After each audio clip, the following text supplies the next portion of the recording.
What makes a good horror story? Is it the dread as a heroine opens the door of an old haunted house? Is it the excitement of battling creatures that only come out in the dead of night? Or is it the darkness itself that lingers long after the story ends? Come with me. Let's cross that rickety bridge in the distance. Something might be waiting for us on the other side. Welcome to Shake, Rattle, and Record. Made this song, composed this song in a plane going to Russia. For the president, Marice. I love you. I need you. I miss you. My love, I dearly love you. When you're away and unbearable loneliness overwhelms me because you are me. Shake, Rattle, and Roll Tulay follows three girls living in the same hometown. Lilian, played by Ice Seguerra, Sunny, played by Ara Mina, and Marice, played by Matet de Leon. Their paths become intertwined when Lilian's brother, Nonoy, drowns in the river. The last person to see him was Sunny, and she becomes drawn to Lilian after the incident. They then befriend Marice, who lost her brother in similar circumstances several years earlier. In fact, many families lost young boys to the river. Grief and curiosity bring the three together as they try to solve the mystery of the bridge.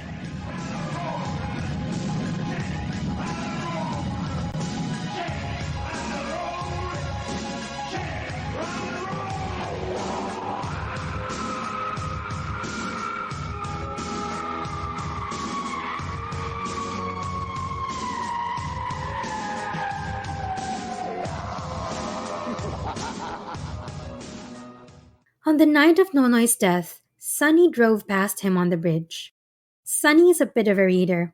While she's driving, we see two things in the passenger's seat of her car: a paperback of Stephen King's Dead Zone, published in 1979, and a copy of Jamaica Kincaid's short story collection At the Bottom of the River, published in 1983. The Dead Zone is about Johnny Smith, who after a coma experiences clairvoyant visions when touching people and objects. Kincaid's stories, on the other hand, focus on the relationship between mothers and daughters. I'm not sure if it's a coincidence that we meet the mothers of all the three girls, but never their fathers. In fact, the mothers of Marice and Sunny push the plot forward. But maybe these books were chosen more for their titles and not their contents, so we won't think too hard about them. Now, the interesting thing is, that same night, Lilian walked over that bridge and met an angel faced boy who tried to lure her into jumping off. She ignores his taunts and walks away, but not before seeing a farmer with his cows, surrounded by fog, observing her from a distance. Marice, played by Matet de Leon, pays a visit to the bridge to lay a string of sampaguita.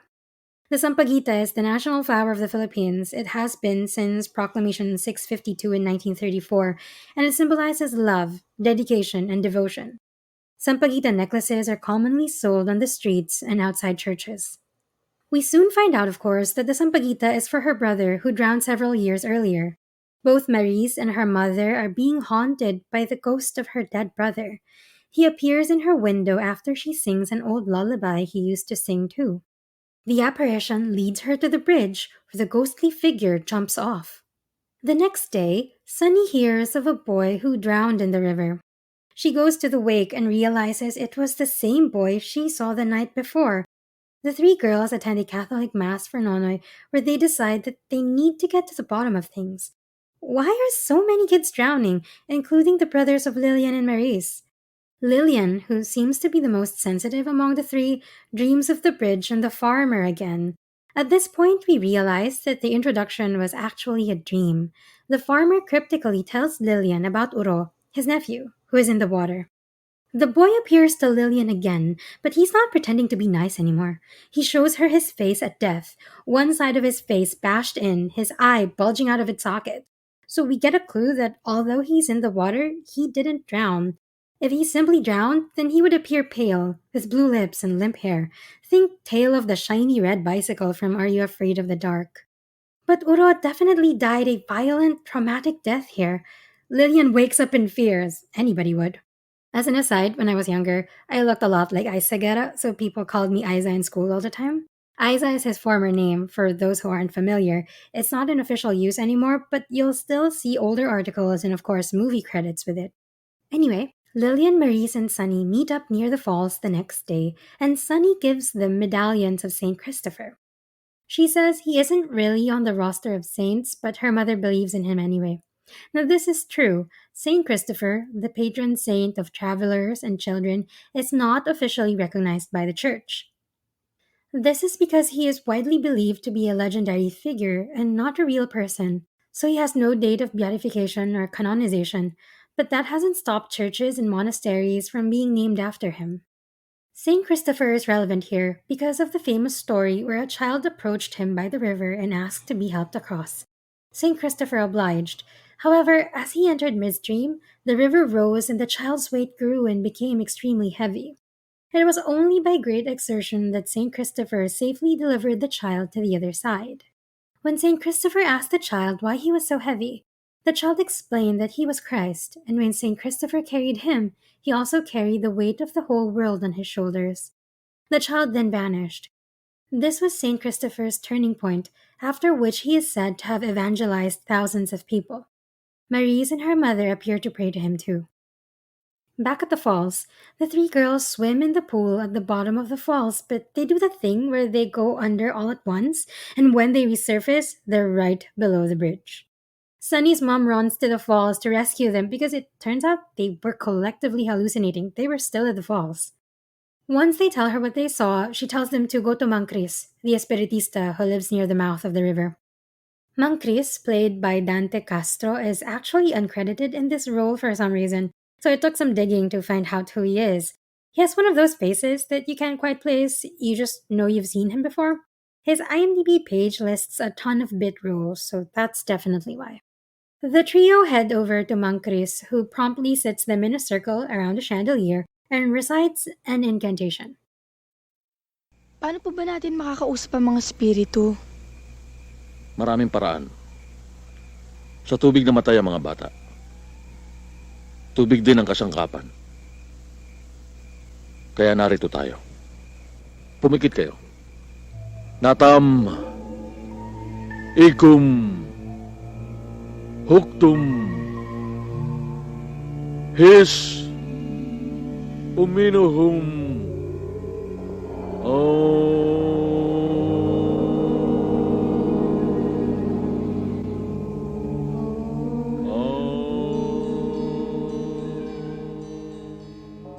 Now, I tried translating this, and it means absolutely nothing. But ritual accuracy isn't why I wanted to talk about Tulay. We're getting there. They hold a series of seances, which is just humming, really, but the children's spirits do show up and tell them that Uro isn't letting them go. Sunny begins asking the town elders, the chismosas, if you will, who tell her of the legend of the builders of the bridge who kidnapped and killed children to use their blood in ritual sacrifice. Now, this is a real ritual, not involving children, of course, but chickens or hogs. It's called padugo, bloodletting, and it's done until today. According to popular Filipino beliefs, spilling the blood of a sacrificial animal will help drive away evil spirits that live in the land where a home or structure is being built. Priests periodically release statements against this ritual. For example, Father Jose Francisco Sequia, chief exorcist of the Archdiocese of Manila, said, quote, Padugo is considered a form of consecration to spirits, giving them the right and authority over a place. But what spirits? Have a church blessing instead, unquote. He also said, in no uncertain terms, that all indigenous practices, such as using the anting-anting, calling on the spirits of the dead, and consulting espiritistas, opened the doors to demonic entities. If you're interested in exploring the tension between pre-colonial beliefs and the Catholicism imposed on indigenous populations during the colonial period, I suggest listening to episode 15 of the Her Story Southeast Asia podcast on the Babaylan. Anyway, The trio end up in a cemetery to look for the grave of Uro, and they do find a Moro Flores who died in 1921. Here, they are met by Uro himself in his terrifying form.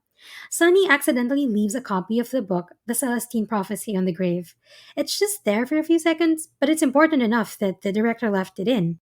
The Celestine Prophecy is a 1993 novel by James Redfield that discusses various psychological and spiritual ideas rooted in multiple ancient Eastern traditions and New Age spirituality. So, because Sunny was carrying this around with her, we know that she's very interested in the occult, perhaps more than the other two. Armed with the full name of the ghost haunting the bridge, they return to Mancris, who assists them in a series of seances until Marice is possessed by her brother. Through this, they confirm that Uro was kidnapped by two men, a Filipino and an American, working together under the guise of taking him to Boston for a better life. They throw a sack over him while his hapless uncle sees the whole thing without being able to help. Uro's spirit witnessed his blood being mixed with the cement that was being used to build the bridge. His body was then thrown into the river, where it remained for over 70 years. If this sounds vaguely familiar to you, like it's an itch at the back of your head that you just noticed, that's because this urban legend about a bridge has been around for a while. In fact, it has been told many times in relation to the San Juanico Bridge, which connects the islands of Leyte and Samar in eastern Visayas. It was said to be the gift of the dictator, Ferdinand Marcos, to his wife, Imelda, who was born into the Romualdez political dynasty of Leyte.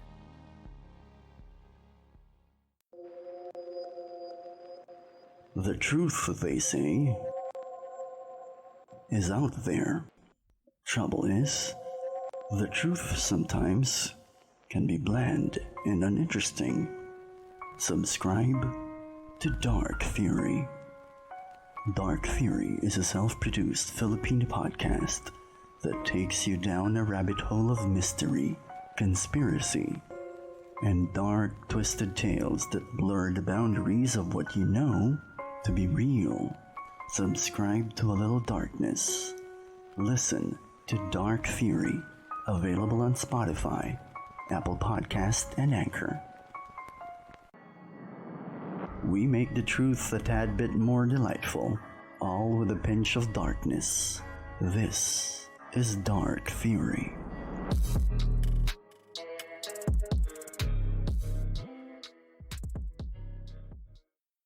My darling, I love you beyond life,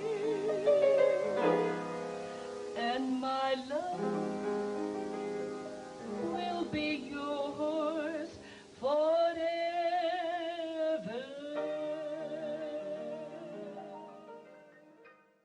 Clarice Yvette Virgino of the Manila Times writes, when the bridge was constructed in the late 60s, a lot of children reportedly went missing in Samar and Leyte. The disappearances only stopped when the construction of the bridge was finished in 1973. According to tales, the blood of the children was mixed with the foundation to make the structure stronger. Parts of the children's bodies were said to have been added to the cement mix. This isn't the only construction/horror story related to Imelda, by the way. There's also the Manila Film Center, which is still said to be one of the most haunted sites in the country. Now, unlike the San Juanico Bridge, the trio, led by Mang Chris, do find evidence of the murdered child. There's a pretty cool scene of them holding on to their Sion circle while they sank into the water. Doon tayo sa ilog. Mas malapit sa kanila doon. Dito tayo. Dito? Hindi ba gusto niyo silang makausap? Tinatawagan namin ang mga kaluluwa ng mga batang namatay sa lugar na ito.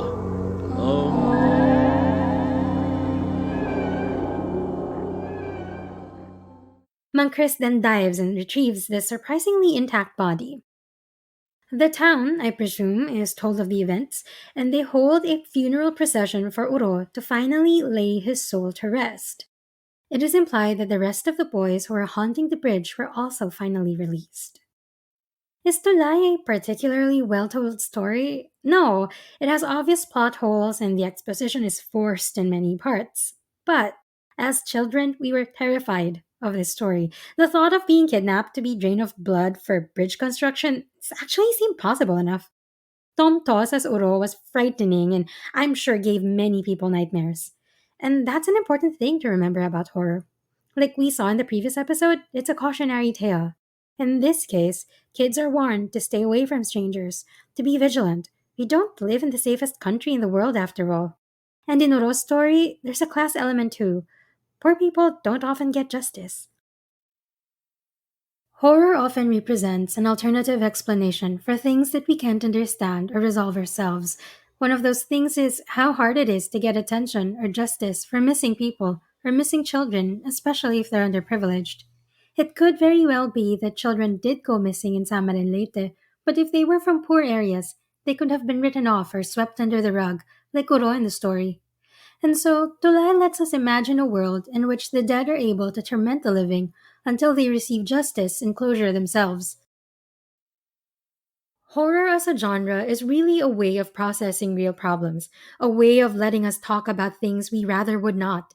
And it entertains us because it allows us to safely explore these darker aspects of our reality with the knowledge that we will come out unharmed in the end. This is a theme we'll keep going back to in this podcast. Every fictional fear can be traced back to a real and persistent cultural issue. That's important because what scares us depends on where we live and how we live.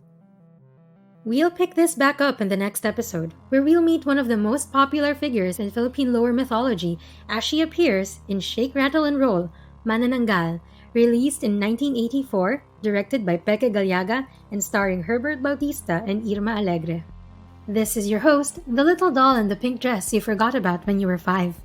Thank you for listening, and don't forget to follow Shake, Rattle, and Record on Facebook, Twitter, and Instagram at SRR Podcast.